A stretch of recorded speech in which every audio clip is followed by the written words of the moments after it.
PM Modi ने RSS के राष्ट्र प्रथम भाव को सराहा। 100वीं वर्षगांठ से पहले दिया स्वदेशी का मंत्र। प्रधानमंत्री नरेंद्र मोदी ने रविवार को अपने मासिक रेडियो कार्यक्रम मन की बात के 126वें संस्करण में राष्ट्रीय स्वयंसेवक संघ की निस्वार्थ सेवा और अनुशासन की भावना की खुलकर प्रशंसा की। ये संबोधन विजयादशमी पर आरएसएस की स्थापना के 100 वर्ष पूरे होने से कुछ दिन पहले आया है। प्रधानमंत्री ने कहा कि आरएसएस की असली ताकत उसकी त्याग, सेवा और अनुशासन की भावना है और इसके स्वयंसेवकों के हर काम में राष्ट्र प्रथम की भावना सर्वोपरि रहती है।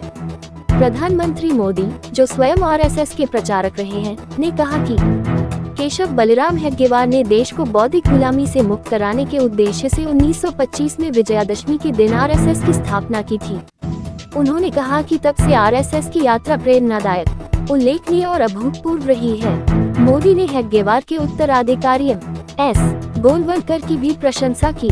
उन्होंने गोलवलकर के कथन "यह मेरा नहीं है, ये राष्ट्र का है" का उल्लेख करते हुए कहा कि इस संदेश ने लाखों स्वयंसेवकों को स्वार्थ से ऊपर उठकर राष्ट्र के प्रति समर्पण के लिए प्रेरित किया है। प्रधानमंत्री ने ये भी कहा कि देश में कहीं भी प्राकृतिक आपदा आने पर आरएसएस के स्वयंसेवक सबसे पहले पहुंचते हैं।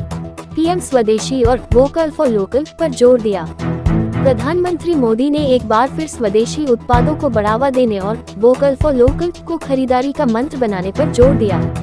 उन्होंने लोगों से 2 अक्टूबर को गांधी जयंती पर खादी का कोई उत्पाद खरीदने का आग्रह किया। उन्होंने कहा, ठान लीजिए, हमेशा के लिए जो देश में तैयार हुआ है वही खरीदेंगे, जिसमें देश के किसी नागरिक की मेहनत है, उसी सामान का उपयोग करेंगे।